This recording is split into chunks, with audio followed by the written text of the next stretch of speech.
Alright, so now if we take a look at that, you can see we have a little bit of the edges on there, which looks nice.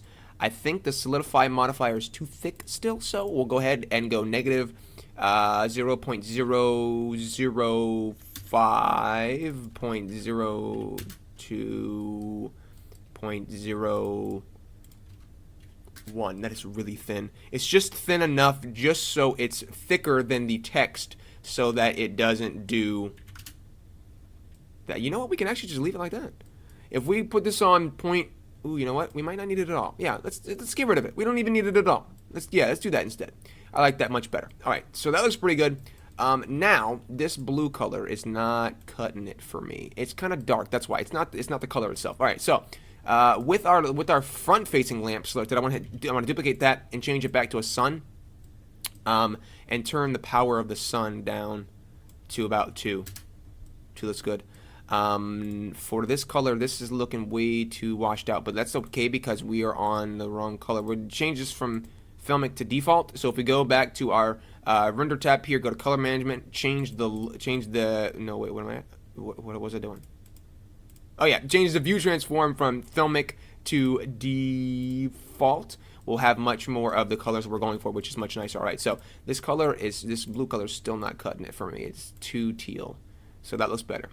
All right, the hex value on that is 3DAFE9 if you wanted to use that for yourself. So if we take a look at this, we're going to add some bloom later on, but don't worry about that right now. So let's go ahead and actually select our edges. Turn overlays back on. We can select our edges. There we go. And in the emission, we will change the emission to about maybe 2. Yeah, sure.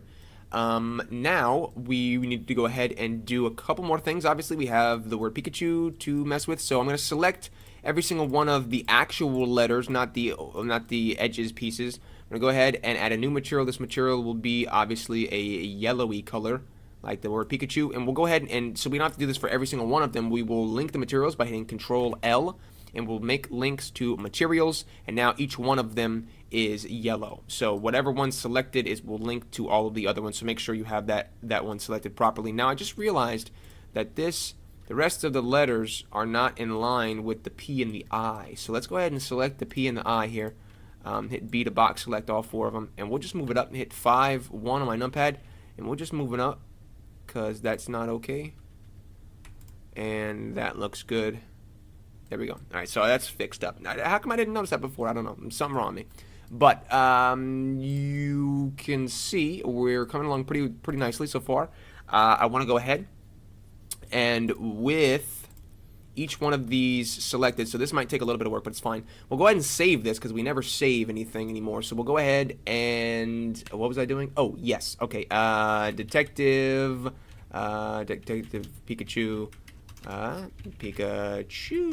All right, save. We're gonna save that because we haven't saved yet, which is stupid. But now I want to go ahead with each one of these selected. I'll select the P, and we'll go to Modifiers tab, add a modifier. This modifier will be a Boolean modifier. Now there's gonna be a lot of material. There's gonna be a lot of things here, so we're gonna have to look. We're gonna select the outer piece of that letter. We'll see what it's called. It's called text 015. Now these don't have names, so we're gonna have to remember the names. We're gonna have to remember the numbers. So text 015. Then we'll go ahead and hit difference. Make sure it's on difference. And then we will hit apply. Now, if we hit difference, you can see it's going to do the opposite of what we want. We don't want that. So we're going to go ahead and do this the opposite way around. Now, if I select the actual white letter on the outside here, add the modifier of solidify. No, not solidify. Sorry, Boolean. And then select the text. See what the text, the yellow text is called. It's called 008. We'll go ahead and select 008. Now if we apply the difference to this, you can see that when I move this away, now these are just the edges, which looks much nicer. So we'll go ahead and do that for each one of the letters now. We'll select the white part, add modifier, Boolean. We'll see what the yellow text is called. It's called 07. It's probably going to go down from here. So we'll hit apply. Now you can see that one is as well. So we'll do this same process over and over again for all of them. See what that's called, the 6. There we go. Apply. And over again, we will do the same process. All right, now that I'm done with that, we should be able to hit G and move all of these letters away, and then right-click to cancel and see that they're all right. Just double-check our work really quickly. Make sure we have everything working properly, and we do. All right, good. So now we have all that done. We can go ahead and select each one of these yellow, all these white letters, sorry, and hit SY to scale these upwards. Now you can see we have that nice little indent, which looks much better. You can decide to either have it this way or to have the indent, which I think the indent looks nicer, and I do think that there's a bit of an indent on the actual words Detective Pikachu, but that's fine if it doesn't have that. We'll still do it anyway. Now, with the words detective, they're a little bit too close to the word Pikachu, so we're going to go ahead and move to about the same camera's view, and then we'll just move it up just so it's not touching. There we go. Looks good. Now, if I were to go ahead and take a look, I want to go ahead and add in a couple of lights in specific places before we do the word Pokemon. We'll go ahead and add a point lamp in, hit GY to move this over, and I will turn the power way down to like maybe 1, maybe. And we'll just move these in specific places. I kind of want to light the text up a little bit, so we'll move one right there, G, hit Shift D to move one over here. Maybe make sure it's not too close to the text. I don't want too many hot spots. And then we'll just drop the power down even more. 1 is still too much. So I'll drop it down to maybe about right there. And now with the letters, the yellow letters here, I want to do a little bit of stuff with this. So I want to turn the specular up a lot, and I'll turn the specular tint up all the way. So we have that yellow, which looks nice in there. I'll turn the roughness down a little bit so it's a little bit more shiny. Maybe not that much. I don't want to see those hard block edges of the lamp.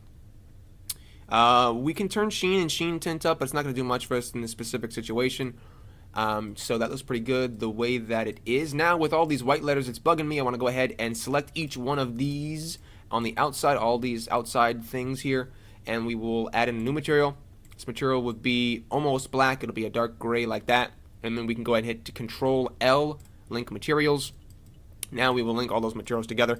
Now we're still on rendered viewport shading right now. Let's go ahead and make sure we are, and we'll turn specular all the way up for this guy, and the roughness we will turn up a lot as well. Now I want to make sure we have enough lamps for this, so what I'll do is we will go ahead and grab the sun. See, I can't see because we're in rendered. We'll grab the sun lamp. There it is.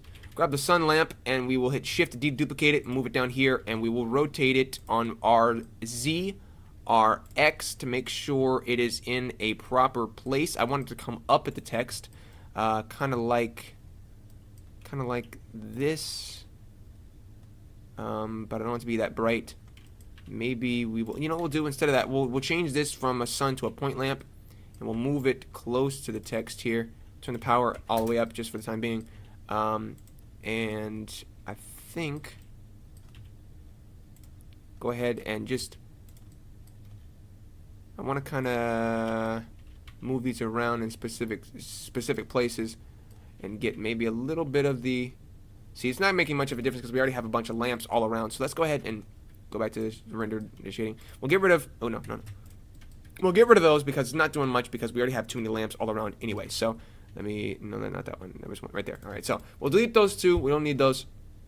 We'll go ahead and grab that gray color again because I want this to be more shiny than what it's being right now, but not too shiny though. We don't want that little harsh white piece there. That's not looking good. So we'll go ahead and turn that roughness up just a wee bit, and I want to kind of see if we can get some of these edges to look good with the lamps. So I want to put some lamps pretty close to the text here and in specific areas. Let's set up our camera actually. Let's do that. Let's hit 0 on numpad to go into the camera's view, and we'll set up our camera. Now this this font here is actually not in perspective. It looks like it's in orthographic mode, so we'll go ahead and change the type from perspective to orthographic, and we'll open up our tab here and go to lock camera to view, and then we'll just rotate our camera around, and we'll scale it out maybe a little bit, and with the orthographic scale here we'll just move it back like that, hit G to move it around, and I think that looks pretty good.